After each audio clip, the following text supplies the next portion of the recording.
तर देशामध्ये इंधन टंचाई नाही, कोणत्याही अफवांवर विश्वास ठेवू नका, घाबरून इंधन खरेदी टाळा, असं तेल कंपन्यांनी आवाहन केलंय। सरकारी तेल कंपन्यांनी देशामध्ये पेट्रोल, डिझेल किंवा एलपीजी कोणतीही कमतरता नाही असं स्पष्ट केलंय। इंडियन ऑइलनं सर्व पेट्रोल पंपांवर साठा आहे, सुरळीत सर्व काही सुरू आहे असं म्हटलेलं आहे। सध्या सुरू असलेल्या अफवांमुळे अनावश्यक भीती निर्माण करून पुरवठा व्यवस्थेमध्ये अडथळे येऊ शकतात, त्यामुळे नागरिकांनी घाबरून खरेदी करू नये आणि केवळ अधिकृत माहितीवरच विश्वास ठेवावा असं आवाहन करण्यात आलं आहे। कुठे ते पेट्रोल पंपाचे पेट्रोलचे डिझेलची अडचण नाही आहे, तुम्ही विनाकारणच अफवावर विश्वास ठेवू नका असं त्यांचं म्हणणं आहे। पेट्रोल पंपाचा भरपूर साठा आहे, आणखी टँकर वगैरे येत आहे आणि विनाकारण गर्दी वगैरे कृपया करू नका, सर्वांना अशी विनंती आहे। तर गोंदिया जिल्ह्यामध्ये पेट्रोल संपल्याचे आणि महाग होणार असल्याची अफवा पसरल्यानंतर नागरिकांची मोठी धावपळ होताना दिसली।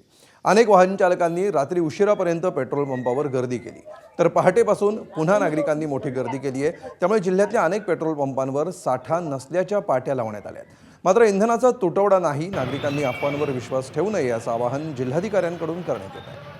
आढावा घेतला आमचे प्रतिनिधी देवेंद्र रहांगडाले। आखाती देशांमध्ये सुरू असलेल्या युद्धाचा फटका भारतासह महाराष्ट्रामध्येही बसत आहे।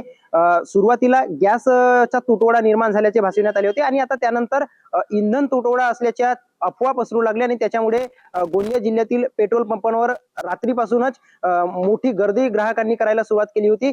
काल रात्री उशिरापर्यंत नागरिकांच्या मोठ्या रांगा पेट्रोल पंपावर लागल्या होत्या। आज सकाळी जर का बघितलं तर मी एका पेट्रोल पंपावर आहे आणि या पेट्रोल पंपावर जर बघितलं तर पेट्रोल संपल्याच्या पाट्या लावण्यात आलेल्या आहेत। पेट्रोल आणि डिझेल दोन्हीचा साठा या ठिकाणी संपल्याच्या पाट्या लावण्यात आल्या आहेत ना, त्याच्यामुळे जे वाहनधारक ग्राहक येत आहेत ते आल्या पावली परत असल्याचे चित्र देखील आपल्याला बघायला मिळत आहे। एकंदरीत जर का बघितलं तर रात्री उशिरापर्यंत गोंदिया जिल्ह्यातील जवळपास सर्वच पेट्रोल पंपांवर मोठ्या रांगा लागलेल्या होत्या।